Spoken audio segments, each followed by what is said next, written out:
Hello and welcome everyone to our 51st session of Hello Casa. My name is Michael and today I'm talking to Tiara Moelyono from Bali, Indonesia. Chiara has been working in the real estate sector for 5 years now, even more than that, and is now CEO of Prime Property Bali, a company which focuses on long-term rentals of exclusive real estate properties in Bali. Chiara, it's great to have you on the show. You're the first person from Indonesia, from Bali, from Denpasar. Thank you so much for your time. Why don't you introduce Yeah. yourself to our audience? Okay. First of all, thanks so much, Michael, for having me here. And then, yeah, so I'm honored to be the first Indonesian person who've been in your show. So I'm going to introduce myself. I'm Tiara. And then, yeah, I've been in real estate around like 5 or 6 years already right now. And I've been like, yeah, up and downs, like doing long term rental as expert on. I'm working for like one of the biggest real estate company in Bali before. Mhm. And then now I'm trying to open my own business because, yeah, I've tried to be more independent. Awesome. So, sort of like that. That, Yeah.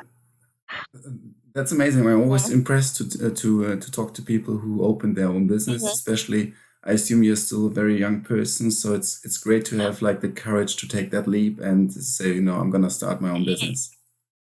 Yeah, because again, like in Indonesia, like for local, it's not as hard as foreigner, for example, to open their own business in Mhm. here. So, but again, like my business partner is also a foreigner, but Mhm. again, like it's the company, it's 100% below me or under me, Awesome. so it's all right. Great. Let us Yeah. talk us a little bit about your earlier career. You before what did you do before you started to work in the real Yeah. estate business? So it's kind of like funny story before because I was like a performing artist, Mhm. like I do dance, like all kind of dancing, and then I've been living in Singapore, also Malaysia or any other country, but again I came back to Bali because it's my home. Yeah. And yeah, and then one of the one moment my like friend of mine before like uh and when I came back to Bali, I'm like, should I do this again or not? And then like one of my friend offered me the job to be like a listing agent. That's my early career before I'm Mhm. starting as the listing agent for the yearly rental company or yearly rental department Yeah. in one company. And yeah, I just like, why not? I have no background in the real estate at all, but as I've always believe in myself, you're learning by doing. If you're not doing it, you're not gonna learn it. Or how can you know that you can do it? And yeah, doing the listing for at least one year and a half, and then I got promoted as the supervisor, and after that, I got promoted again as the team leader for the department. Awesome. Listing agent means you are focusing mainly on the renters and making sure that they are renting the real estate properties. Or how does that work? Okay. Listing agent is actually the one who lists the villas to give to the clients Okay. after that. Yeah, so I list the villas. So I basically contacting more the owners of the villas, and then for starter, like I'm normally only focusing on villas, no house or apartment because that is for so many people or so many tourists who come to Bali. They care more about villas rather than the other buildings or the other properties. Okay, I get it. Okay. Yeah, so it's And like now, that. and now you started, and then you just decided, okay, I'm gonna replicate or even do that and do that a little bit better with Prime Property Bali. Yeah, so actually my business is a little bit different than what I do because again, like I want to like spread all of my ideas into one. Mhm. And actually right now I'm gonna like explain later how the investment property works Mhm. because that's what my company is really focused on. Mhm. So basically, yeah, I decide to be like want to do by myself, and then let's see, because it's something that I can like I'm good at, or yeah. Yeah, And yeah, so why not to try? absolutely. But again, No, I'm gonna explain later, like amazing. how, yeah, what kind of unique services that my company gonna offer. Awesome, perfect. Tell us a little bit about Bali. I know Bali is super famous, but still, me Yeah, personally, I've never been. So why don't you give yeah. us a quick overview of the island itself, what it has to You know, offer? yeah. You know what, Michael? Like this is funny. People mostly like overseas is know Bali but don't know Indonesia. Hmm. Yeah, I heard something like, oh, you're from Bali, but people never tell me that I'm from Indonesia. That's But they true. just like I'm from Bali, but Bali's part of Indonesia. So like that's how famous Bali is. And like in according to the rate, I like to the government state, Mhm. it's the tourists or all the foreigners who come to Bali is increasing every year. So for example, like Bali has everything. For starter, it has beach, it has mountain, it has volcano, it has a little bit of city life, Mhm. but and then a little bit of a party life or some sort like that. If you want to go to party, Mhm. just go to Kuta or Seminyak area, which is a lot. Like Australia normally always go there Mhm. Mhm. for good. And then for people who wants to peace yoga and something like that, they go to Ubud. Mhm. And for the surfing, they go to Uluwatu, Mhm. some sort of like. So yeah, Bali has, what I say, like for me, I love it like living here because if to be honest, like every weekend I always go to Ubud or always go to North Bali just Mhm. to redeem myself for a little bit quietness because it has everything to offer Yeah. here. How long does it take in from Denpasar to the north or to Ubud, more or less? You know, like Bali is like a really small island. Mhm. You know, from the corner to corner, it only took like 6 hours, seven the max. Okay. From corner to corner, like it depends like where you go. From here to Ubud, just 1 hour away. Here to Amet, or here to Mount Batur Uh, or volcano Mount Agung. It just about takes 2 or 3 hours, and it's all can be like really uh, easy to reach because there's a lot of tour guide or a lot of travel agency as well that gonna sort it out for you yeah. because of the high of the demand of that. You just mentioned the volcano. You have the Mount Batur, which is like more Yeah, than 2,000 meters above sea level. Have you hiked it yourself yet? I Okay, did, wow, yeah. amazing. I did hike to the Mount Batur before, Uh-huh. and it takes up I think 2.5 until 3 hours Mhm. to go up, and then to go back is another 2 or 3 hours. Wow. But next time I really want to go to the volcano of Mount Agung, which is at least 2 years ago, it just erupted. Okay, wow. So Yeah. I heard that there are a lot of active volcanoes at the moment, and it's I think it's super scary, isn't it? It's not really actually like it just erupted about like 2 years ago, 2017, if I'm not mistaken. So because of the city and the volcano is really far, about like Okay. 3 hours away, so we don't get any effect Mhm. or some sort of like the ashes or something like that. But there's a lot of people that are already evacuated. They already know. But that's what makes Bali more challenging, you know. Yeah. Like I really, really like one day I really want to go there and see the lava. Yeah. And then Yeah. for the audience who have who have not been to Ubud or to Bali itself, can you describe a little bit this very spirit? It's a very spiritual location, Yeah. Ubud in the mountains, correct? Yeah.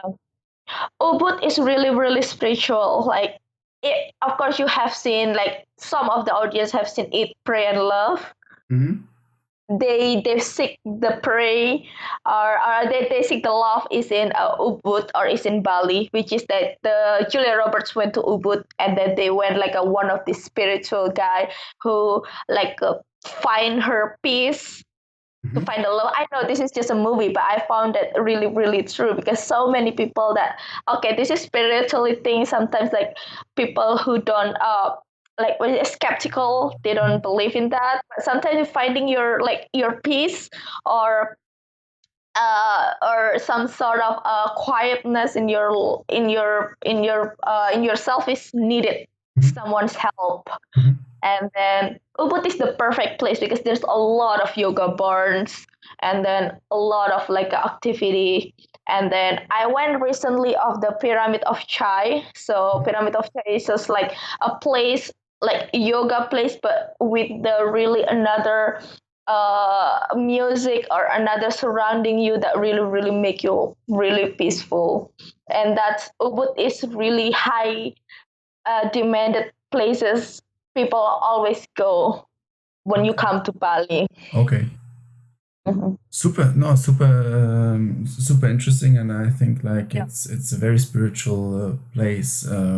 But apart from the spirituality, I heard that in Ubud you also have a lot of foreigners who work from Ubud. Is that correct, or is that rather Denpasar? It's the foreigners nowadays like all over the place. Okay. As I'm saying before, Ubud is really high demanding places right now. So there's a lot of resort, a lot of new restaurant, and a lot of like really yoga, like yoga or spiritual places that just open, and mostly of them like seeking of a foreigners what it says foreigners employer Mhm. to raise their quality or something like that, but I'm not sure, like I don't think that's really necessary though, because without them Ubud is already famous anyway, Yeah. people will always go there. Awesome. Okay. Yeah. Um, and then you mentioned Uluwatu. This is when you want to surf. This is a nice beach in the south of Yeah. Denpasar, or of the main capital, or of the main city. Okay. I saw Uluwatu actually. Our Bukit area is just like 30 minutes from the Okay. main area, Seminyak or Kuta. It's just like up to the hills, Yeah. and then so many people like wants to go there only for surf because of the wave there. I'm not sure because I don't surf, Yeah. so the wave there they said that it's different. Mhm. And then you can see from the beaches there also like you're gonna see like the cliff view, and then yeah, some sort of like really different view from what is in the city beach like Kuta or Seminyak, which is just flat beach like that. But it's in Uluwatu, you're gonna see the cliffs, you're gonna Okay. see like really nice wave, that what they say. Yeah. Okay. Interesting. You just mentioned Seminyak, and also maybe this is a good segue to Denpasar itself. Tell us a little about Denpasar, the main city of Bali, because you're also based in Denpasar, correct? Yeah. Mm-hmm. So actually, Denpasar is the province, like the capital of Bali, Mm-hmm.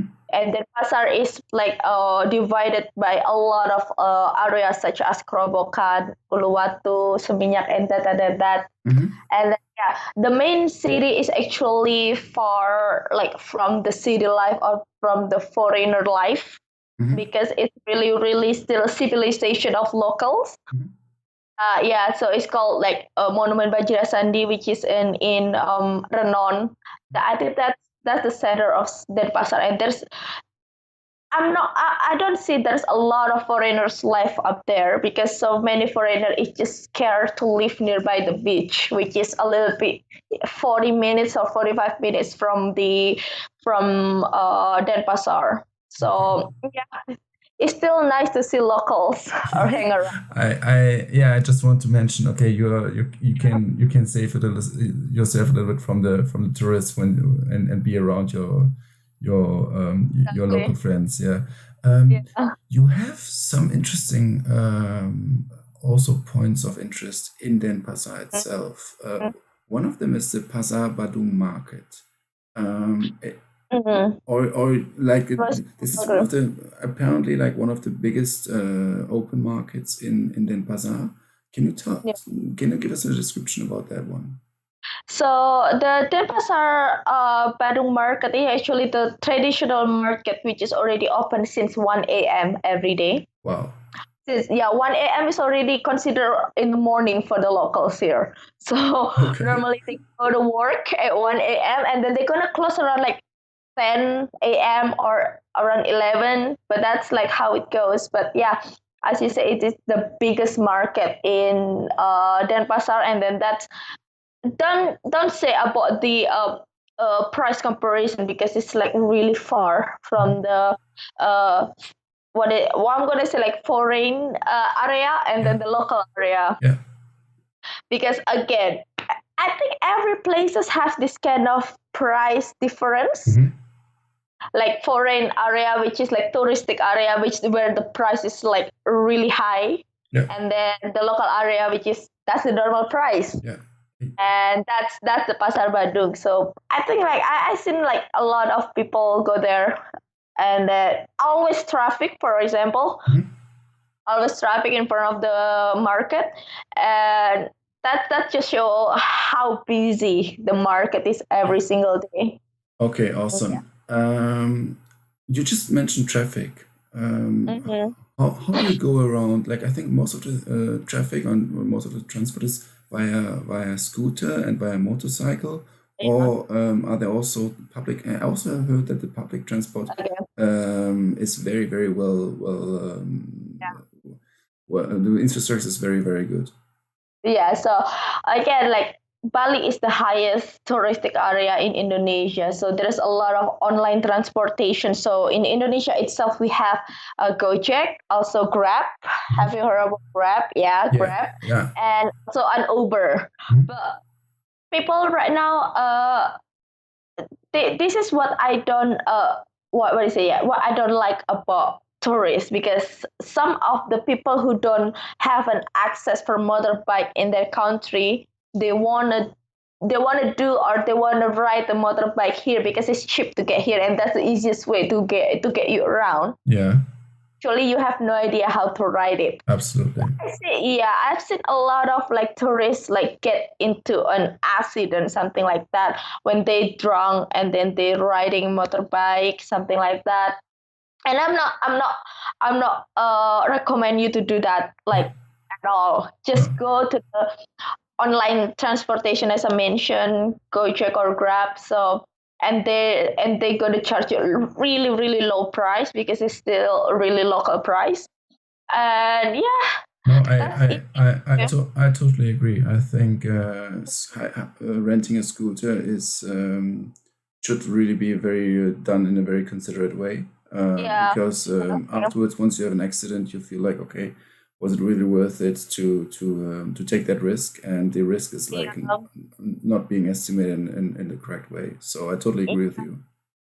Exactly, and most of all, like it's not about like they put themselves into the danger. They put another person into the danger as well. Absolutely, Like right, and then I was like, okay, I don't care if you don't care about your life, but we still do care about our life. That's absolutely. what, and how is simple to put it that Yeah, way. no, it's true. You're still participating in the Yeah. same traffic, and Yeah. that's why you're also exposing others to the same risk. Yeah, I totally agree. Hmm. Um, Yeah. so going around is you don't necessarily need a cycle, a motorcycle. You don't need you don't need a scooter because you also have, as you say, like Grab and even I think Yeah. even public buses to go from A to B, and so you can definitely do that. That's great. Exactly.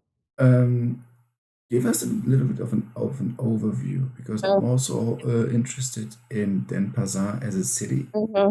of maybe Mm-hmm. neighborhoods, especially Yeah. also because it's like local, and I'm also always interested in like local markets and not only the Yeah. touristy areas. So how is the neighborhood structure of Denpasar segmented?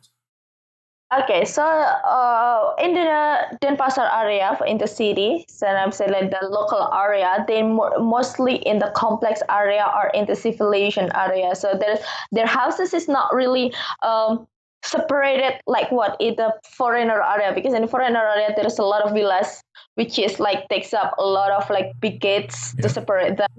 But in local area, I think like there's a lot of area as well in around the world that they just want to talk to the neighbor, Yeah. this and that, right?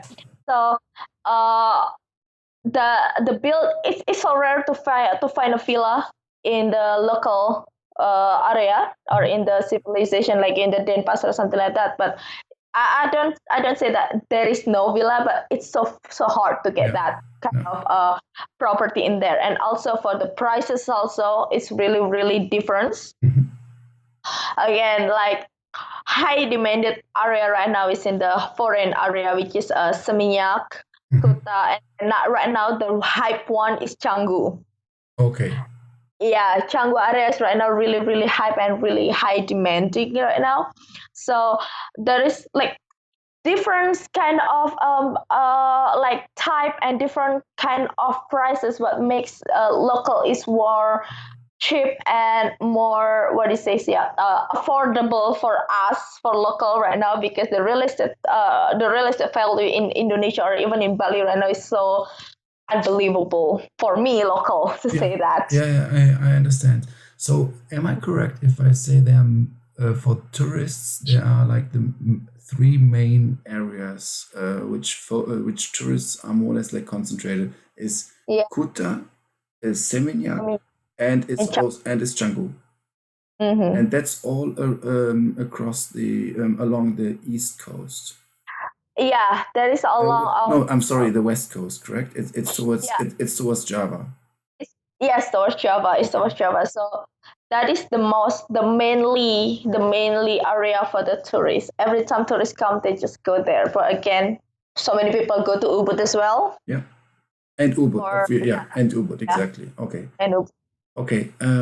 Can you give us a little bit or maybe describe a little bit Canggu and why do you think so many tourists right now are flocking there? Oh, okay. So when I started in real estate before, I think like 6 years ago, Hmm? Canggu it was like really quiet, like not much building there, this and that. And I think because of the uh, structure or the buildings in Kuta and Seminyak is really overwhelmed or out of control, they moved the area a little bit more Hmm. uh, west, Hmm. which is Canggu. Hmm. And then still like there's a lot of beaches there also.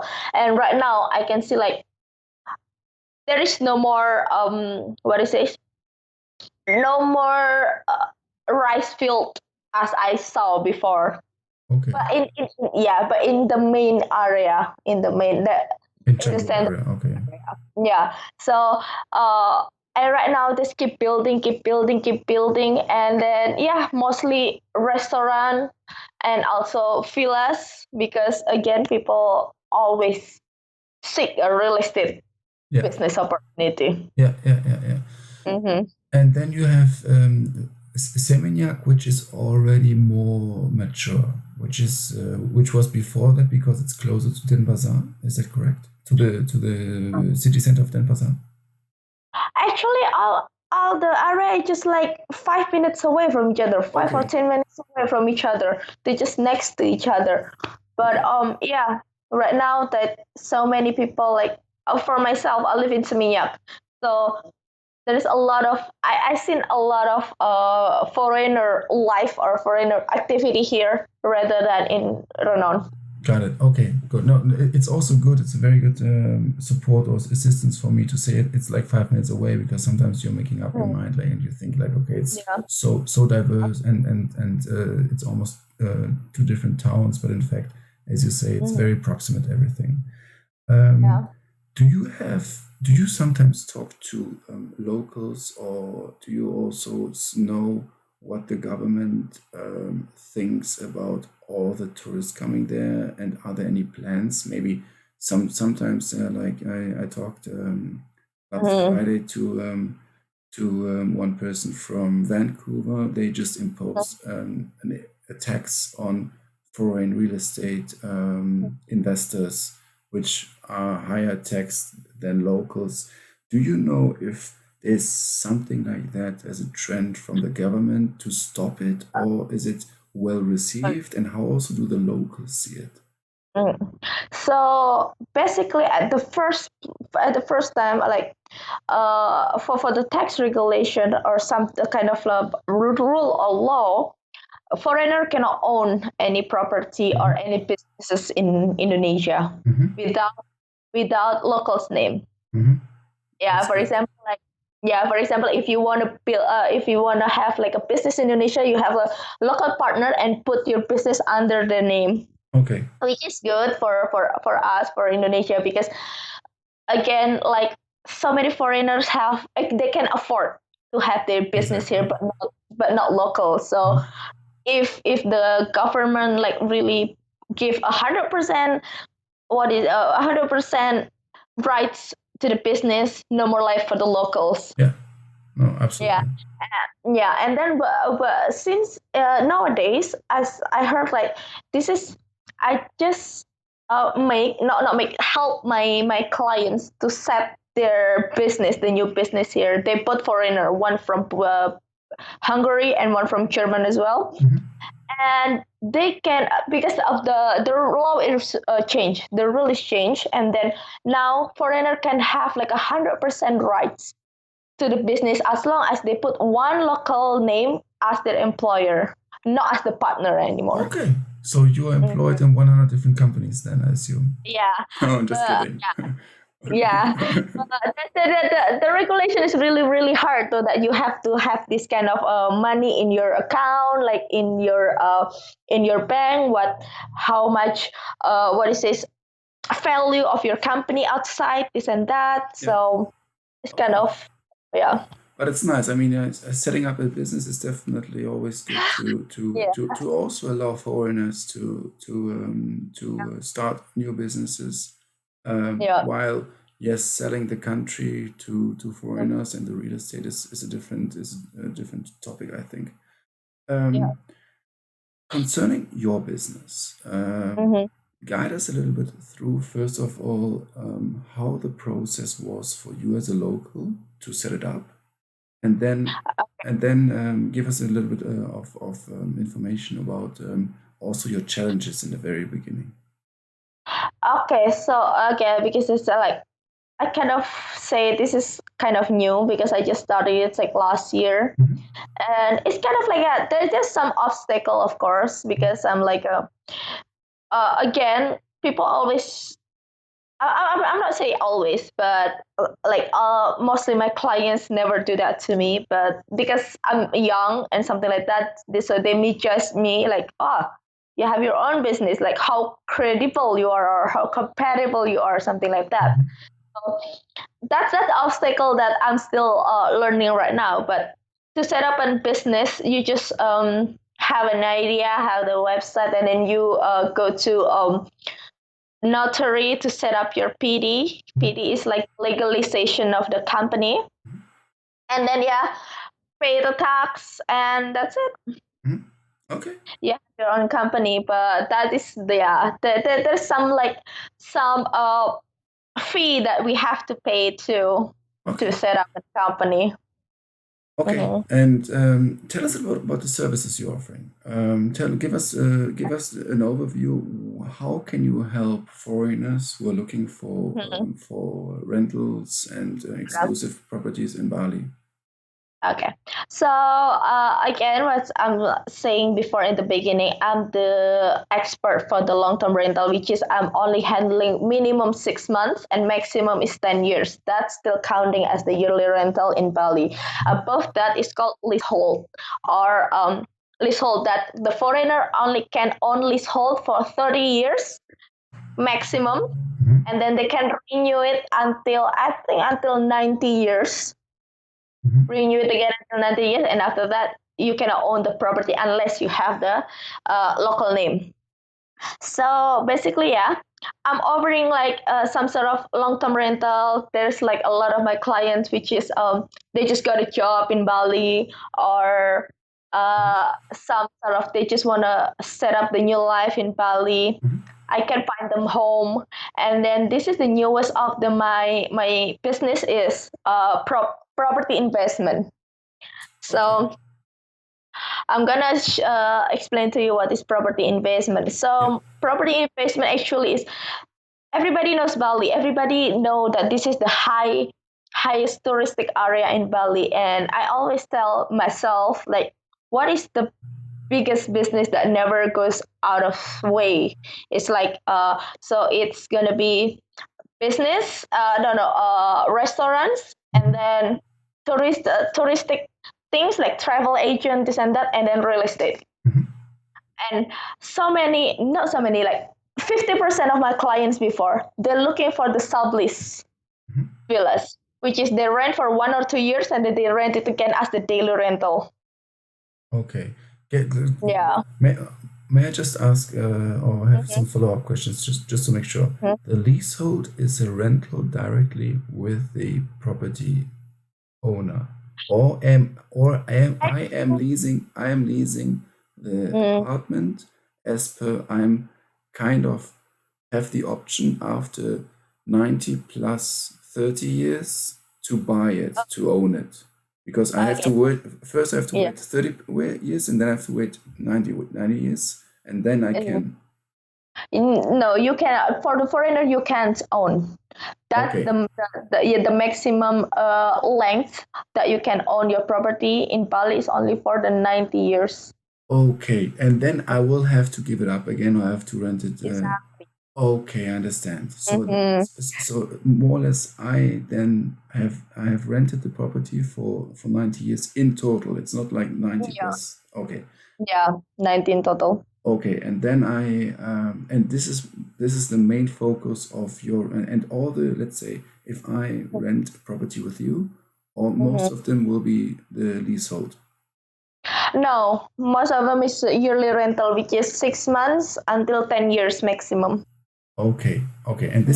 this is a normal yearly rental, and I don't, and the contract also then states yearly Mm. rental, and then you're the property owner or someone else the property owner, and then you're just facilitating the The service. agent, yeah. Okay, I'm just the broker. Actually, like, okay, so the difference between yearly rental and the leasehold, because the regulation is different. yeah, For the leasehold, the regulation is count as you buy the property. So it's gonna be more, because it's gonna be involved more money. So it's yeah, gonna be involved like more steps or more regulation or more law mhm. involved.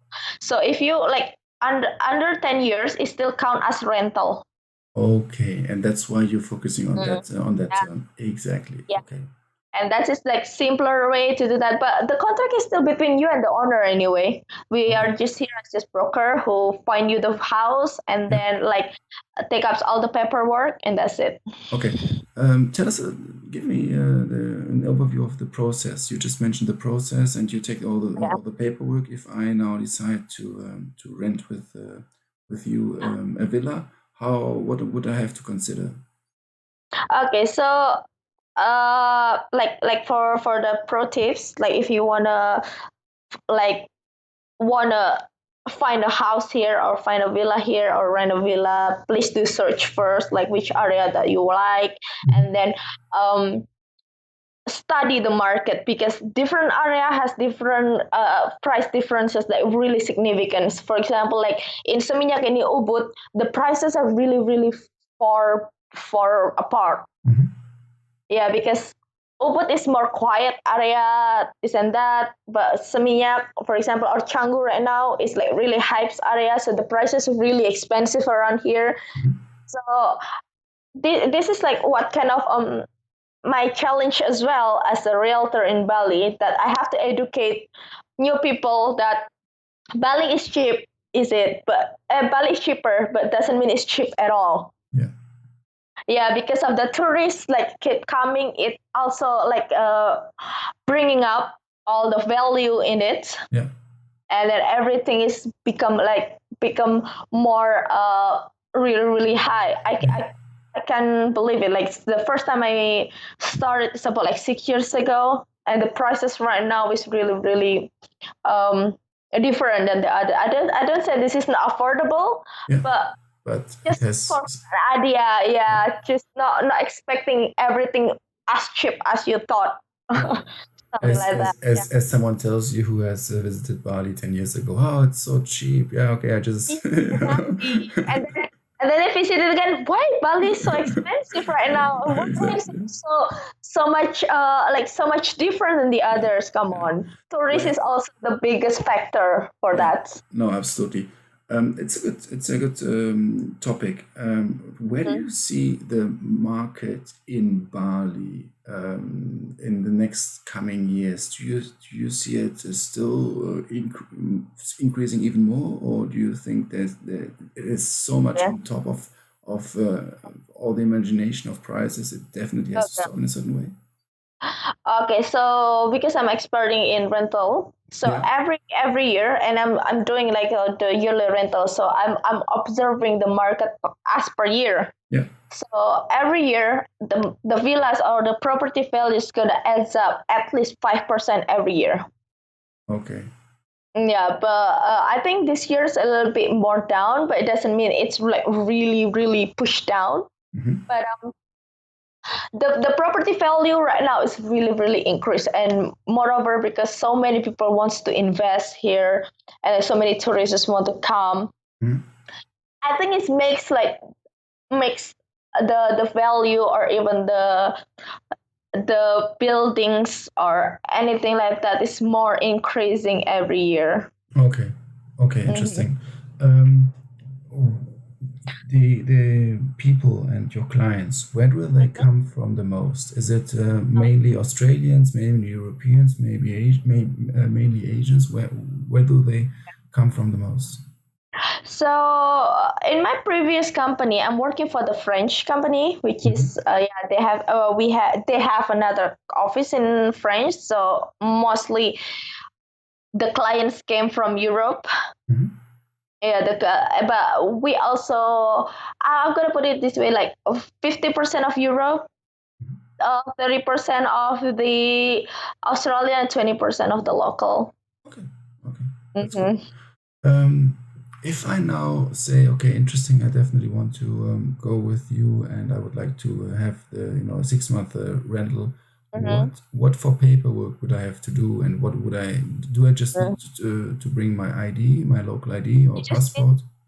need and passport, and that's it. Okay, and then Yeah, I do you and require then a I don't know, like a payment in advance to make sure that I'm not running away, or at least it's normal here in Europe to pay like normally 1 to 2 to 3 rents in advance. mhm. If you break, I don't know, if something gets broken or Yeah. anything like that. So like my standard contract, like our my company standard contract is also like really really like what is it, covering the clients as well, but also the owner, because again like we are broker here as the middle Absolutely. person. Yeah. And then yeah, for the all we need to do from the and it's also like legalized, so you don't need notary or something like that because it's just the yearly rent. But if you, as I mentioned before, like leasehold or buying, you need to go to notary to Hmm. go to like really legalize Yeah. something like that. But this is because of the rental and the property is still owned 100% by the owner. Yeah. So yeah, the contract from us is like is enough. So we actually just need passport from the clients and the ID from the owner, and then we just like make everything. And then actually we need 20% deposit in advance before the check-in date. 20% of the entire Oh, rental period. yeah. Okay. And then that's before the check-in date, because normally so there's like a few method of payment that we can talk about, like it's all depend on what the discussion will be within the owner. Sometimes my clients want to do like two times payment, or sometimes three times payment, four times payment. Is all depend on the negotiation with the owner. Okay. So but You normally all in advance. okay. You mean Mm-hmm. 4 times payment as per 4 months in advance. Yeah. So for example, if you want to rent for 6 months, and then 2 months from now you're gonna check in, Yeah. but by the time you like sign the contract, you need to put down 20%, and then at 20%, and then you're gonna like pay the rest or the balance of the payment by the time you check in, which is in 2 months, something like that, and then you can live 6 months in the Okay. house. Um, and the 20% are of the monthly rent or are at signing? Yeah. Oh, yeah. For Of, for the period. for the total price that you for 6 month price as we For speak the about this. okay, for the 6 month, not for, because I imagine having the cash for 10 years would be a little bit too much Yeah. of down payment. Maybe some people that don't have that. Okay, Yeah. Yeah. okay, got it. And then just to make sure, then the contract for the tenant for the property is, then I'm negotiating, or I'm having the contract only with you, or also with the property owner. So it's the contract between you and the property owner. Okay. So before you sign everything, we're gonna send you the draft contract, which is you can put the comments like something like that, which is like what kind of this. That's the negotiation phase. Yeah. Is the contract, and then so normally, because this is this is apply for the fully furnished villas. Yeah. Normally the villas need 10% in on top to secure the furniture. Is called security bond. Yeah. To secure the furniture if there's broke or something like that, but it's going to be refundable at the end of the contract if you didn't break anything. Okay, sure. Makes total sense. Okay. Mm-hmm. Is it also common to start such a rental contract with several people? Like, I am a bunch of friends and say, I want to move to Bali, but I only need one room and I would like to still live in a nice villa, and I don't know, like, I work remotely. Is that possible with you as well? Yeah, sure. So it's called so even you can put like maximum 3 different names, 3 all names. Yeah. As the lessee, we call it lessee or tenant. Yeah. And then or a 3 maximum for the owner also. Okay. Who gonna sign the contract? Okay. Or Perfect. Yeah. you don't need that actually. So mostly, not mostly, 50% of the villas are up for sublease, which means when you, for example, if you wanna rent it for, you rent a house for 1 year, and then within 6 months or 5 months, you need to leave the house. You have a right to rent the villa for someone else. Okay, that's nice. For the rest of the contract. Okay, that's good. Mm-hmm. Can you give us some examples of your portfolio of villas you have right now to offer, to get an idea? Maybe in not in rupee prices for me, but maybe in dollar prices if possible. Okay. So actually, because of the market right now is kind of high. So what I'm, for example, like you can check on my website as well that there's a lot of different prices for the different area and different kind of different type of villas. And for the nice 3 bedroom villa, perhaps like 20,000 or 23,000 per year. And for 1 bedroom apartment, perhaps just like 9,000 or 8,000 per year. Okay. And then it's all depending on what area you're looking for, and what kind of style and what kind of type you're looking for, because different type and different style, of course, different prices. Yeah, absolutely. Do you have any, let's say right now, any listing which you say, okay, that's right now on the market, I definitely recommend someone who's looking in a nice area, which you would like to illustrate right now? Okay, so for example, again, I wanna like continue my property investment before. So there's a lot of investor who doesn't have like a really right platform to do or to invest their money in Bali, because they don't have any company, and set up a company in Bali is really expensive. So they want to invest, they have the money, but they don't know how to do it. And normally in real estate businesses, because the law and the regulation is always changing every year. So what the company offer you is, we have a way for you like that. So I have like few products, which is also in my website, you can check later. It's called property for investment.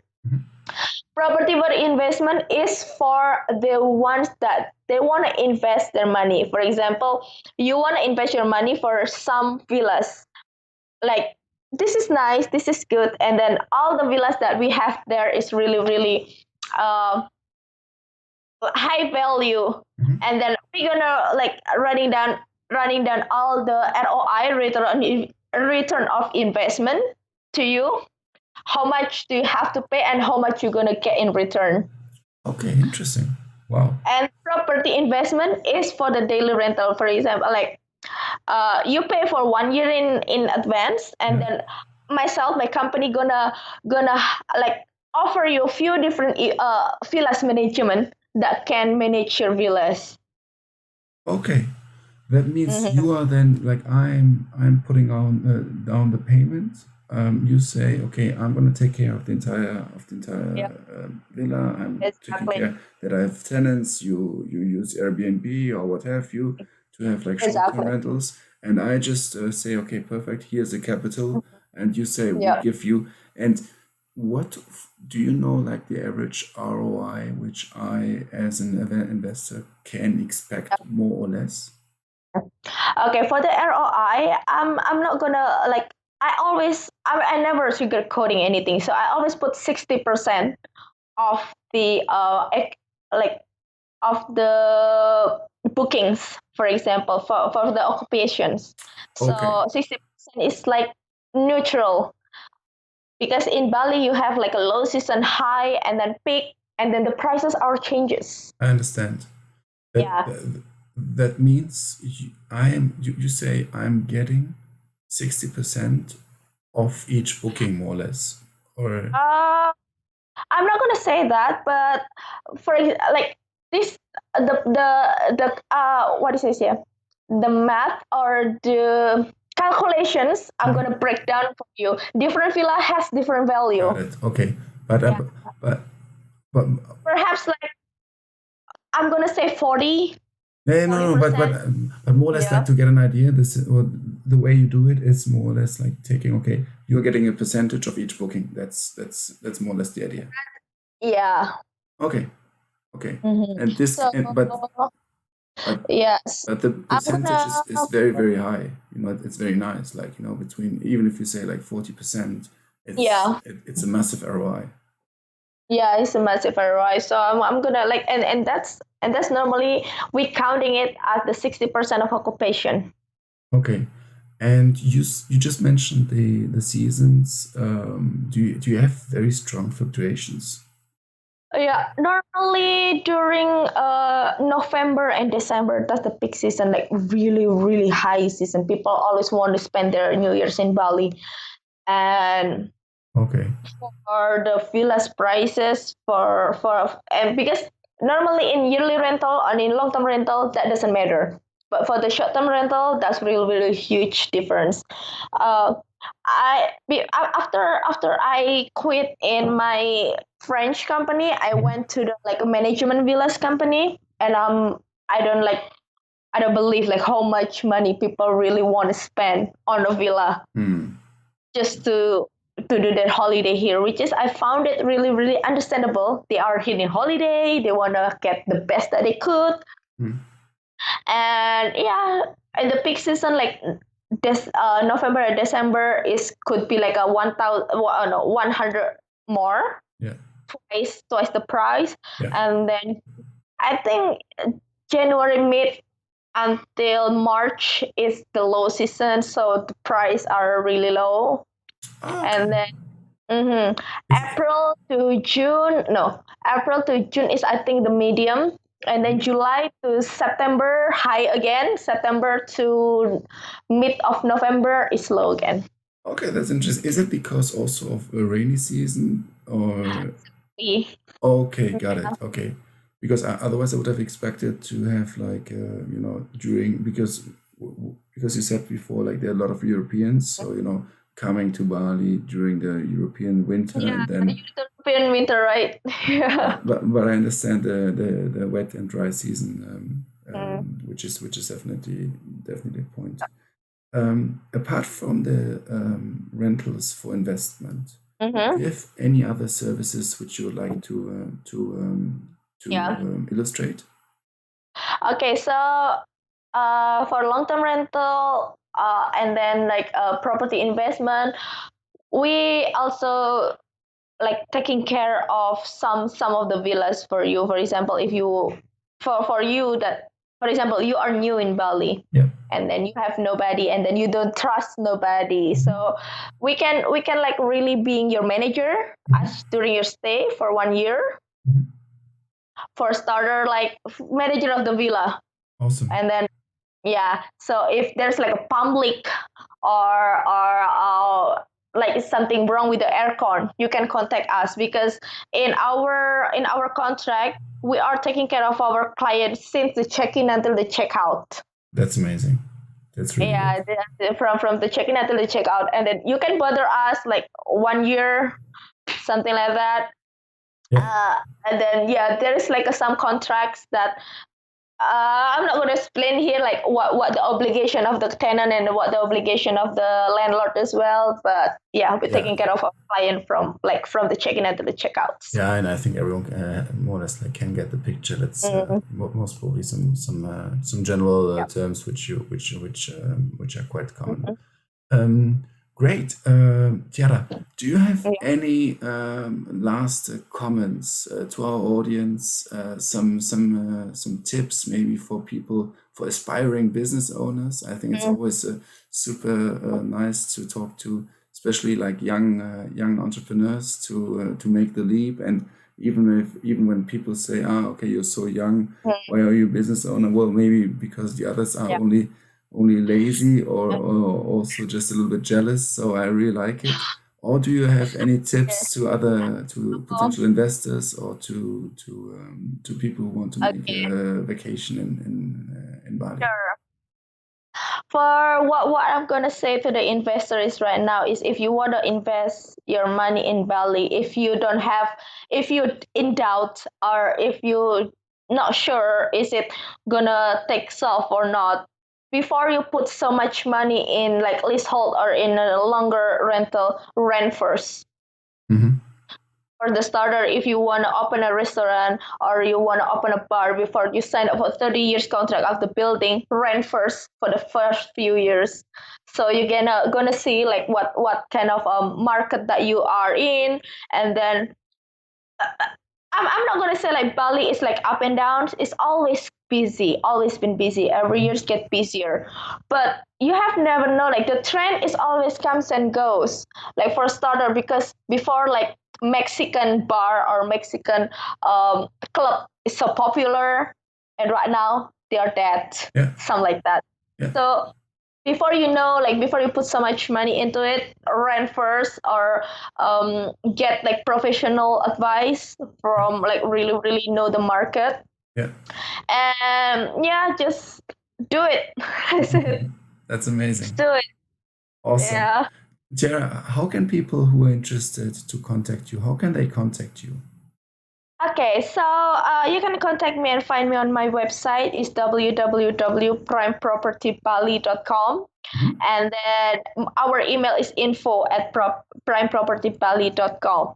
So like it's easy to find us there because that's our Instagram and our Facebook also in there. So Perfect. Great. our WhatsApp number, this and that, also Awesome. in there. I'll put everything into the description so that people can directly contact you. Yes, thank Amazing. you so much. Yeah. Tiara, thank you so Yeah. much for your time today. It's been a pleasure. Super interesting to get an idea of for me Mhm. personally of Bali. Yeah. Thank you so much for the entire in-depth Yeah. information about also not Uh-huh. only Bali itself, the real estate market, where the tourists are, where the tourists are not, also the real estate pricing Yeah. trends, and also your services, which I think is super helpful for people who Mhm. just are not as experienced in Bali and need like a very strong assistance, which Yeah. I think you definitely will provide. Thank you so much for having me, Michael. And as I'm gonna say the last for people, Bali is not as bad as you think. Yeah, but because like people still come anyway. And then this is like, I think this is really up high country or city Yeah. right now at Yeah. the moment.